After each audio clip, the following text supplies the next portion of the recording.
Bueno, la charla es 12 Factor con Python. Bueno, ahí tienen primero cómo contactarme, cualquier cosa, por Twitter, con este ID o el mismo ID en Telegram. Una, bueno, breve introducción de mí. Yo soy, bueno, trabajo en RadioCat, soy uno de los creadores de RadioCat. Es un sitio donde se permite escuchar radio on demand, viralizar recortes, etc. Tenemos 2 millones de visitas por mes, 1,5 millones de horas escuchadas de radio por mes. Y bueno, usamos Python para casi todo, digamos todo lo que es la parte del servidor, Django, Flask, Google Cloud, IBM Cloud, bueno, y distintas cosas. Soy pythonista y empresario, founder, etc. Bueno, ¿qué es 12 Factor? A ver, 12 Factor en realidad es una guía que hizo la gente de Heroku ya hace varios años. Heroku fue uno de los primeros servicios que nos permitía correr software en la nube, con estas cosas que se encadenan ahora con infraestructura como servicio, o poder correr servicios, digamos, deployar fácilmente nuestra aplicación sin tener un servidor, etc. Esto ahora es bastante común, pero hace 7, 8 años estaba viendo que hace rato que está Heroku, no era tan común, y entonces uno subía su código y lo tenía corriendo. Entonces ellos diseñaron una guía para el diseño de este tipo de servicios. Entonces, bueno, ahí está, en esta URL está un poco la definición de la guía. Apunta más al desarrollo de lo que son web apps o microservicios, digamos, para entender qué es un servicio, definir un poco. En general es algo que corre en un servidor HTTP, pero podría no ser, pero básicamente un servicio es algo que está corriendo continuamente y que recibe request. No está pensado tanto para programas que empiezan y terminan o cosas así. Y bueno, y propone varias cosas que tienen que ver con los formatos declarativos para la automatización de la configuración,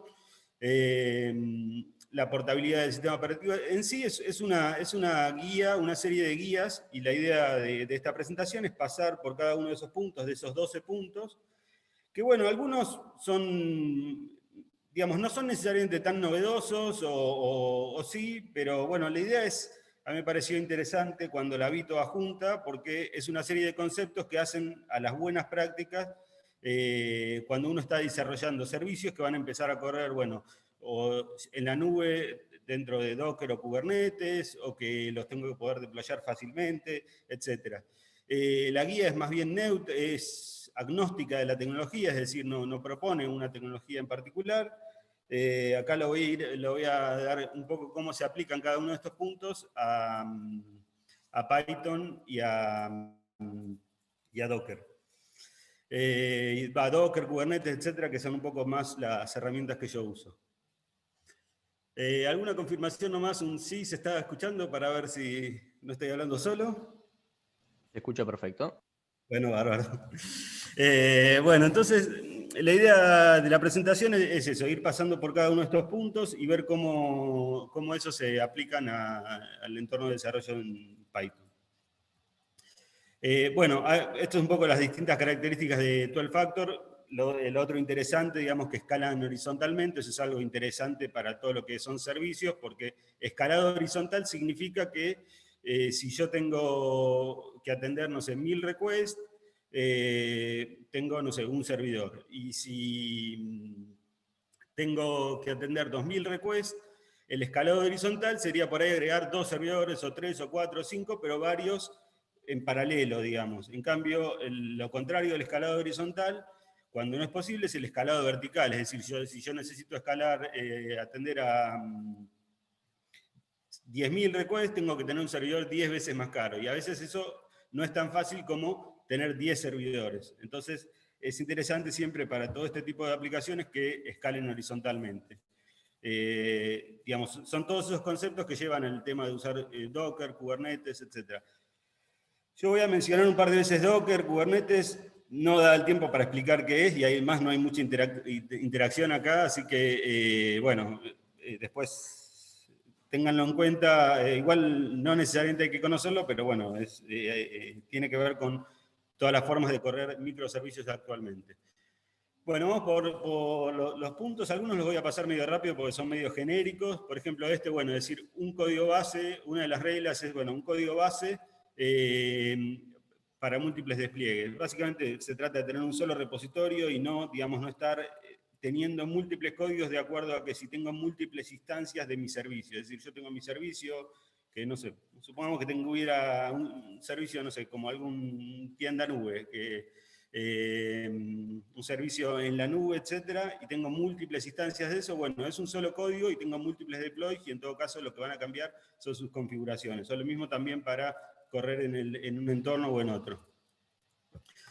Después, declarar y aislar explícitamente las dependencias. Bueno, esto, lo importante es tener en claro este concepto y que siempre nuestro código, ya sea como lo implementemos, no dependamos, o sea, la instalación, el funcionamiento de nuestro software, de nuestro servicio, que no dependa de nada de lo que está instalado previamente en la computadora, sino que como parte del código de nuestro software, tenemos que decir qué es lo que necesitamos instalar y que eso esté declarado de alguna manera.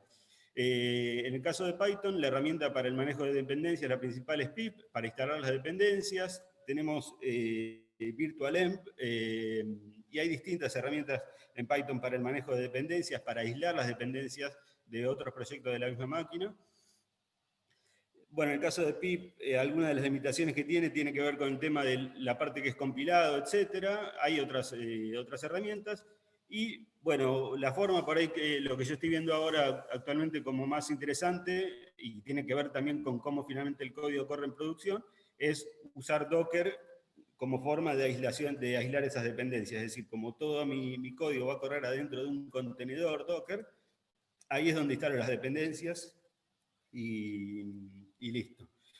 Entonces, en ese caso ya no se necesita usar virtualenv o los otros mecanismos de aislación de dependencias. Pero siempre es importante que en cualquier proyecto nosotros tengamos bien definidas las dependencias y que no esté... Así es más o menos un archivo, por ejemplo, de dependencias de Python, donde ponen los paquetes de los cuales dependen, en algunos casos, por ejemplo, con limitaciones de versiones, no sé, request mayor que esto y menor que esto.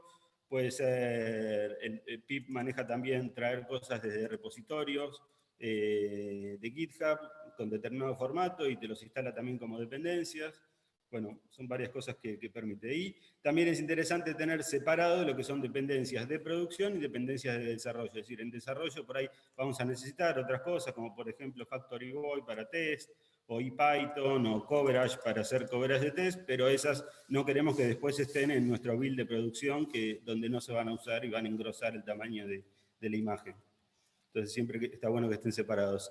Y esto de ponerlos en el Dockerfile es, digamos, otra forma. Bueno, en algunos casos, si esto es muy largo, si su software, si su servicio tiene muchas dependencias, poner todas en el Dockerfile no es cómodo, es mejor poner pip install deps y haber agregado el archivo de dependencias, pero si son muy poquitas, se pueden poner directamente en el mismo Dockerfile. Así es como se vería, digamos, en un Dockerfile la definición de las dependencias.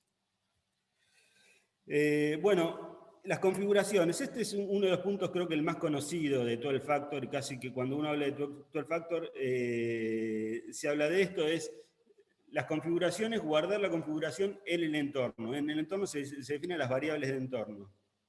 Bueno, acá primero entender, bueno, qué es, diferenciar qué es configuración y qué código. Perdón al perro. Bueno, configuración, digamos, es todo lo que va a variar. En principio, configuración es todo lo que puede variar de un ambiente a otro, o sea, en ambiente de producción, en ambiente de desarrollo, si algo puede variar, entonces es configuración y no es código, no debería estar fijo en el código. Y también en configuración podemos poner las cosas que pueden variar de acuerdo a situaciones de negocio, etc. Entonces eso es un poco algunas reglas para definir qué ponemos en configuración. Acá es un poco la disyuntiva, ¿no?, de cómo manejar las distintas configuraciones, es decir, usar variables de entorno o usar un archivo. O sea, tengo un archivo de configuración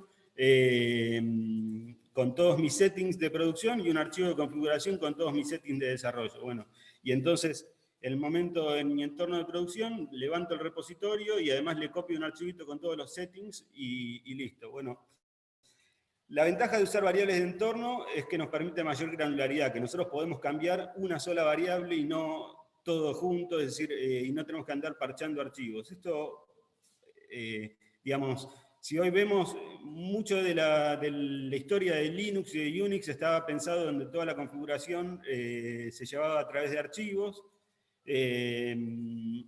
y hoy, por ejemplo, cuando uno va deployando, no sé, en Docker, no sé, algunos componentes, como puede ser, no sé, Postgres, etcétera, etcétera, o distintos componentes, el tema de que la configuración esté en archivos termina siendo una molestia. Bueno, lo que pasa es que a veces es imposible tener 1.000.000 de variables de configuración, pero siempre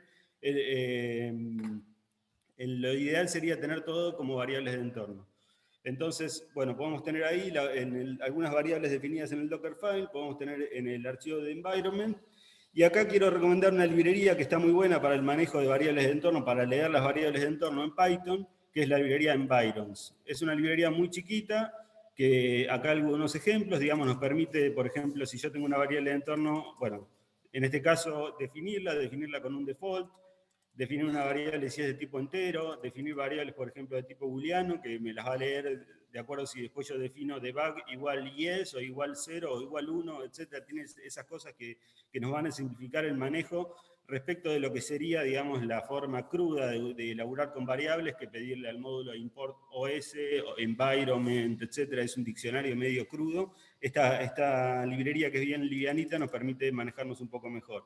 También nos permite, por ejemplo, definir algunas variables de entorno más complicadas. Por ejemplo, acá, la base de datos. Bueno, ya la base de datos, esto en Django, el objeto, lo que iría de acá, digamos, es un diccionario con varias cosas, etcétera, y es difícil poner una variable de entorno, pero sin embargo se puede. Entonces uno podría poner esto en una variable de entorno definida así, y este plugin, de alguna manera, de Environ, va a levantar esa variable de entorno, que es un string, y lo va a devolver como un diccionario, como lo que se espera del lado de Django. Es decir, una estructura más complicada que una simple variable de entorno. ¿Está bien?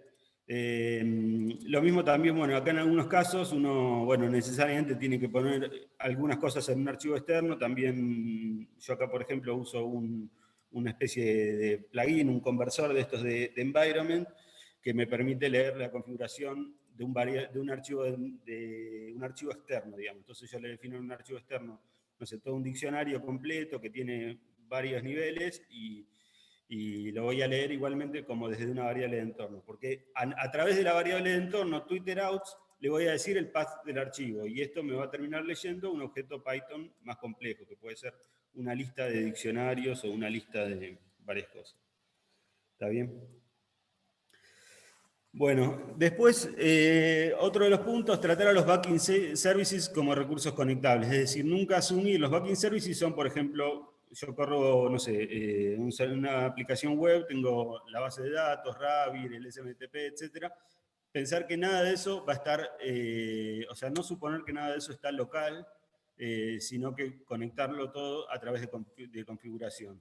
En el caso del entorno local, por ejemplo, podemos usar Docker Compose para simplificar esas cosas. Entonces, no sé, por ejemplo, este es un ejemplo de un Docker Compose, de un proyecto que usa Django, donde, bueno, voy a tener un contenedor que tenga Django, conectado con otro por ahí que también va a estar corriendo Celery, que es para correr tareas asíncronas en Django, y con otro contenedor que va a estar el MySQL corriendo. Bueno, en este proyecto está usando MySQL porque, bueno, no queda otro. Entonces, lo interesante de acá es que yo en ningún momento voy a hardcodear que estos están corriendo ni en la misma red ni nada. Esto va a estar definido por configuración, y en producción estas cosas pueden estar corriendo en otros puertos, en otras máquinas, etc.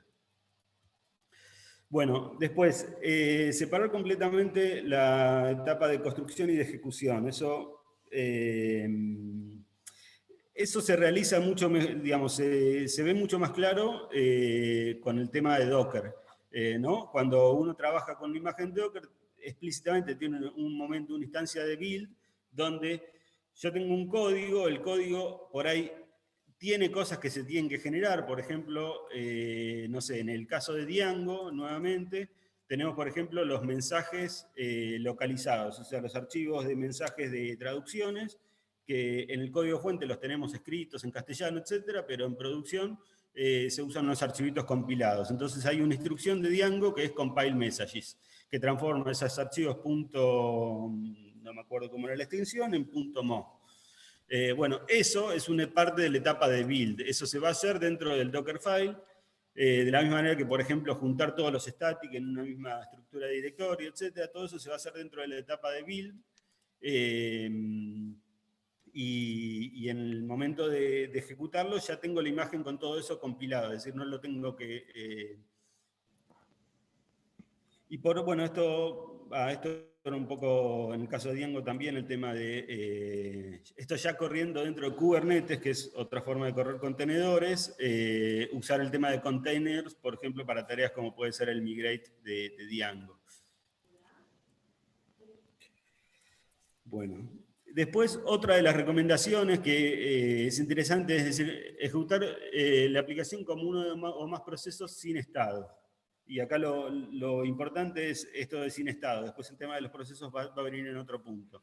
Entonces, esto también, en el caso de HTTP, eso es stateless, entonces uno pensaría que es fácil, pero siempre hay estados, digamos, si nosotros no nos damos cuenta, puede pasar que estemos compartiendo estado o que nuestro servidor HTTP tenga estado asociado a la máquina donde está corriendo. Entonces, siempre todo lo que es estado tiene que estar por fuera, en servicios de estos servicios conectados. Por ejemplo, la base de datos o Redis, pero nunca tener nada en la memoria. Por ejemplo, en el caso de Django tenemos también el problema con los archivos de imágenes o los archivos, los file field, etcétera, que la implementación por default es leerlos y guardarlos, no sé, en la carpeta media en el disco.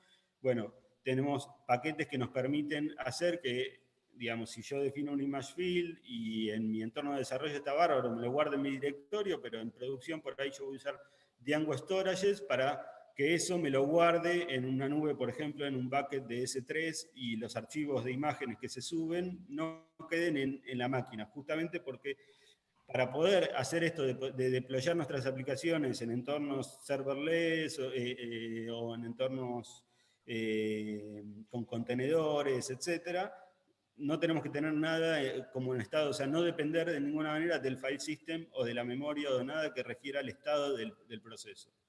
¿Ok?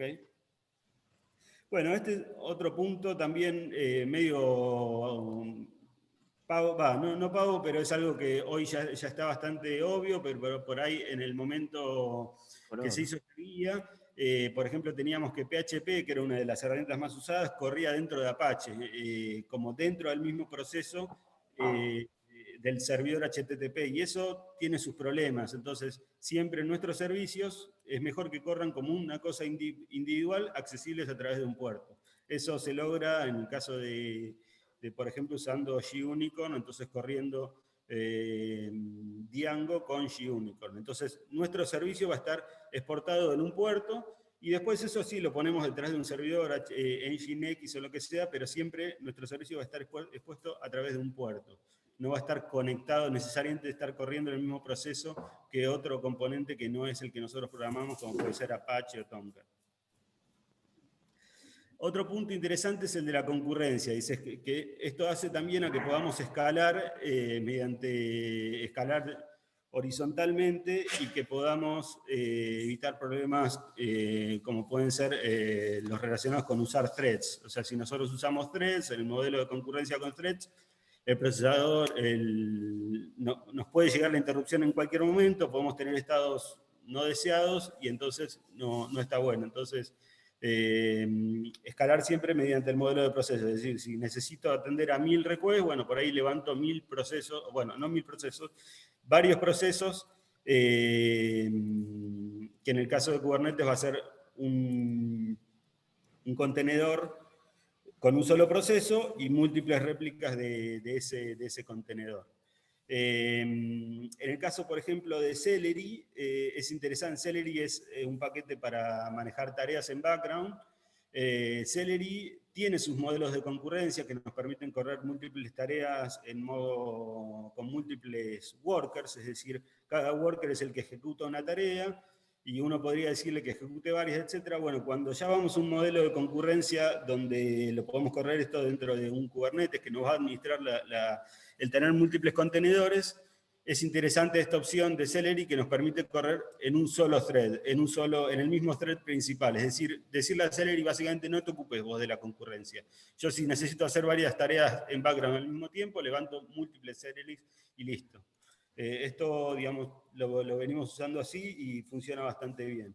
Y después para el tema de, bueno, que tampoco podemos tener 1.000.000 de procesos, podemos usar G-Event. G-Event es un modelo de concurrencia colaborativo, no voy a meter mucho en detalle con cómo funciona, pero básicamente es un modelo donde la interrupción, digamos, puedo tener múltiples hilos de ejecución o múltiples requests atendidas al mismo tiempo en un mismo proceso, pero no es que me va a llegar en cualquier momento la interrupción. Es más, de alguna manera más thread safe. Ahora, esas interrupciones se producen cuando mi aplicación va a ver cosas externas. Por ejemplo, hace una llamada a Postgres o escribe al file system, etc. Entonces, el modelo de concurrencia con G-Event funciona si mi aplicación es IO-bounded. Quiere decir que si mi aplicación tiene un código Python que muchas veces se relaciona externamente con entrada y salida desde otros componentes, como puede ser la base de datos, etc. Como G-Event funciona mediante parcheado de alguna manera, por ejemplo, en el caso de usar Postgres hay un componente que se llama psychogreen que nos permite hacer que en el momento que le llamamos a Postgres, hacer un query, en ese momento nuestro thread, entre comillas, mejor dicho, nuestro greenlet, permite a otro que ejecute su tarea, mientras Postgres va a resolver por otro lado su tarea. Entonces, eso nos permite escalar muy bien. Digamos. Nosotros corremos, no sé, en el caso de RadioCat, con G-Event, en un proceso cerca de, ahora no me acuerdo cuántos al mismo tiempo, pero muchos requests al mismo tiempo se pueden procesar a través de G-Event. Bueno, no sé cómo vengo con el tiempo, creo que va bastante bien. Sí, andas bien, no te preocupes. Bueno. Así respiro entonces. Bueno, okay. Después, hacer este punto, bueno, está en la guía, digamos, es una recomendación más general, digamos, de hacer el sistema en el sentido de que obviamente que si nosotros tenemos un servicio que va a correr en contenedores, su tiempo de startup tiene que ser, o sea, inmediatamente o lo más rápido posible tendría que estar pudiendo responder requests. No puede ser que al principio del proceso le hagamos, no sé, por ejemplo, compilar todos los assets de nuestro Django y tener que ejecutar, no sé, convertir los archivos .sas a CSS. Eso no, por eso es mejor dejarlo fuera en el momento de build y que el tiempo de startup sea rápido, para que podamos tener múltiples procesos, matar un proceso y poner otro, etc. Tener toda esa lógica bien aceitada. Después, bueno, este es otro de los puntos, digamos, de los más interesantes. Esto es algo que, digamos, tratar de lograr lo más posible. Es algo deseable siempre, ¿no? Pero acá voy el tema de tener paridad entre el entorno de desarrollo y el entorno de producción. Es decir, que todos los entornos con los que trabajo, con el que trabaja el programador respecto con el que se trabaja en producción, sean lo más parecido posible.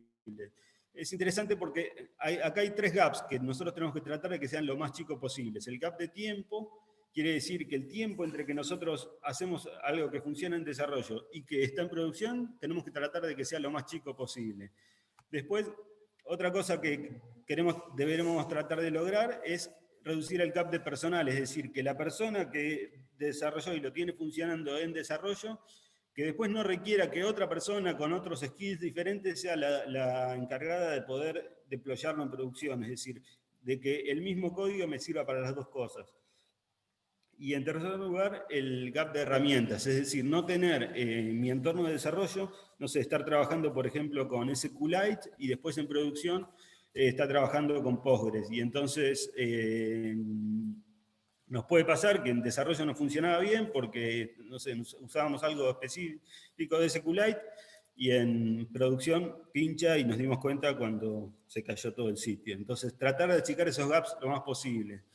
Y bueno, ahí la solución para eso nuevamente también es, y es como lo estamos trabajando nosotros, es usar Docker en desarrollo. Es decir, nuestro entorno de desarrollo corre dentro de un contenedor Docker.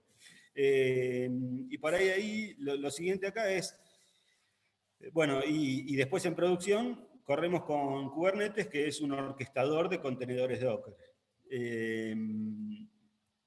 Entonces, una cosa, digamos, por ahí para ver acá es, bueno, correr Docker en desarrollo significa que nosotros por ahí tenemos nuestro editor en nuestra máquina, pero nuestro programa con el que estamos trabajando va a correr adentro de un contenedor Docker, que no tiene instalado nada, por ejemplo, no tiene instalado Vim. Entonces, bueno, tenemos que ver cómo poder trabajar cómodos con esa configuración. Algunas de las cosas que yo he visto que me resuelven es, por ejemplo, trabajar con un Docker Override, que es tener un Docker Compose, que sería, digamos, el software corriendo independiente, y un Docker Override que le digo, bueno, cuando lo corro de esta manera en desarrollo, mi carpeta de código está linkeada, está montada en el contenedor dentro de una de las carpetas del contenedor. Otra cosa que he visto que me resultó bastante bueno es no pretender que, o sea, porque Docker funciona, digamos, cuando yo tengo una imagen Docker, la corro, empieza el proceso principal y cuando muere el proceso principal, la imagen Docker muere.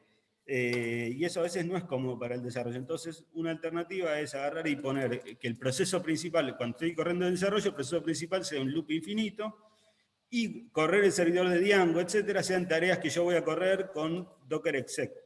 Diciéndole, o sea, dentro del contenedor ejecuta Django.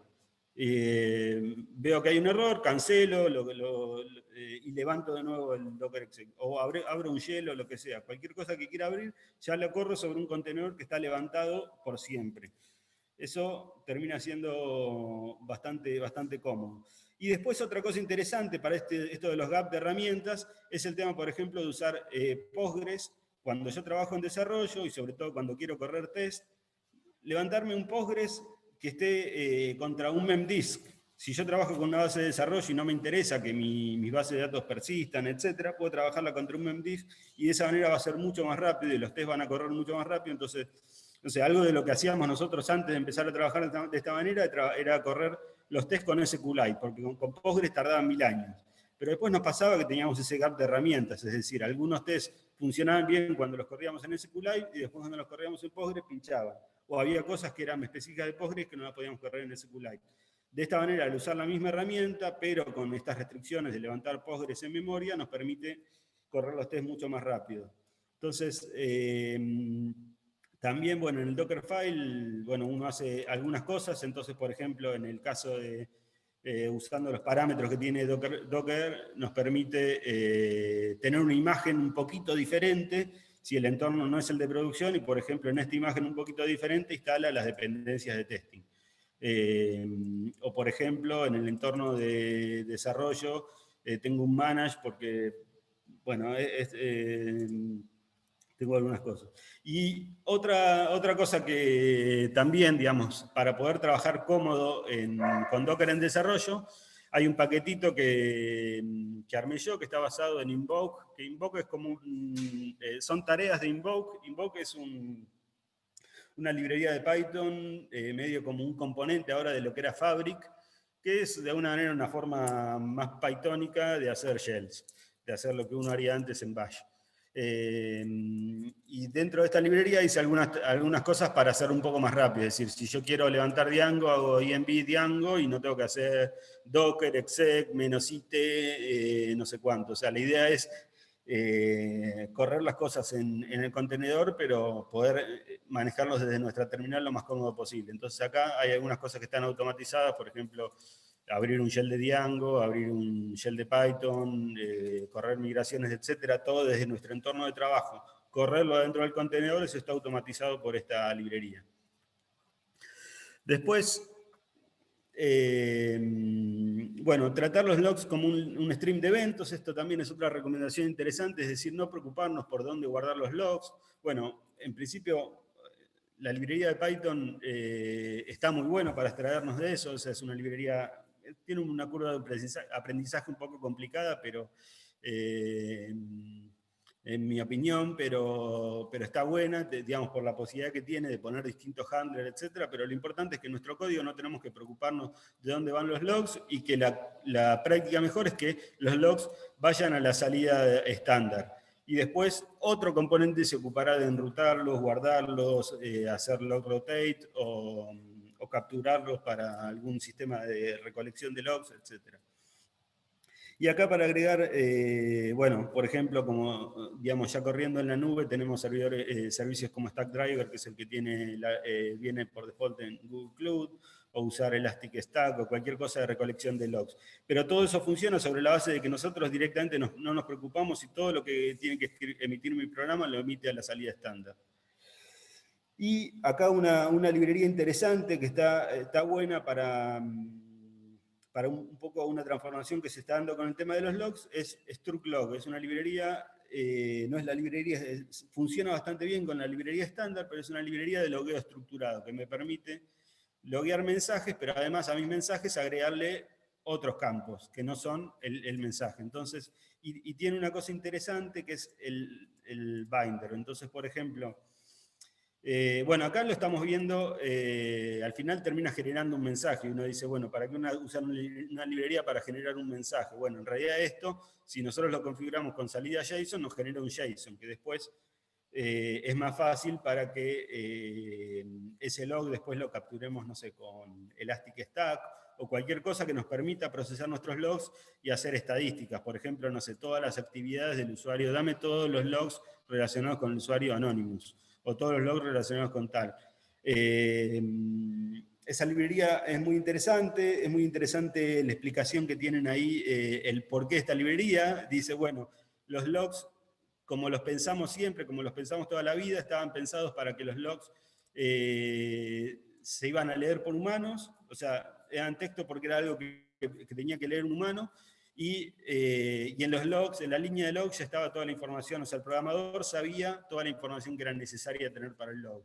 Y bueno, esas dos cosas, dice, hoy por hoy ya no son reales, es decir, hoy los logs ya no son leídos por humanos en muchos casos, sino por ahí se los mandamos a otra herramienta que los procesa y sobre esos logs puede generar métricas o puede generar cosas sobre las cuales podemos hacer queries más estructurados, etc. Entonces, eso es interesante de ver. Y el tema, esto de StructLog, de poder agregarle, para ver un ejemplo más, digamos, de cómo funcionaría este método de bind. Por ejemplo, podríamos hacer que no sé, en un middleware de Django, agregamos en el logger el user agent no sé, la versión del navegador de la persona que está browseando, o la API key o lo que sea. Y entonces después logueamos como logueamos siempre, hacemos user logged in. Pero en ese log vamos a tener un montón de otros datos que van a venir en ese log, que están bindeados en nuestro objeto logger. Bueno, eso es interesante. Y finalmente, bueno, el punto número 12, ejecutar las tareas de administración. Bueno, creo que lo parafraseé, porque la verdad que como estaba definido en 12 Factor no me gustaba mucho, pero básicamente tiene que ver con que, bueno, nosotros corremos estos servicios, por ejemplo, Django, etcétera, es un servicio, como dije, que queda corriendo todo el tiempo y recibe requests, pero todos nuestros proyectos en general tienen también tareas de administración. La más clásica puede ser el migrate, pero puede ser que tengamos tareas programadas, etcétera. Entonces, en todas esas es interesante que sea sobre la misma imagen, es decir, nosotros traemos la imagen, y después hacemos distintos cron jobs que sobre esa, o sea, tenemos una imagen que es la que está corriendo, en el caso de Kubernetes por ahí como un deployment continuamente corriendo, pero además sobre la misma imagen por ahí corremos cron jobs o lo que sea, y es importante que sea sobre el mismo código y no que sea sobre otro repositorio aparte para las tareas de administración, etc. Y bueno, también un chivo de otro de los comandos que nos actualizan el env, el paquete que mencioné un par de slides más atrás, para cosas como templates o cuando tenemos un montón de tareas programadas sobre la misma imagen de Docker. Y bueno, y esto es todo, amigos.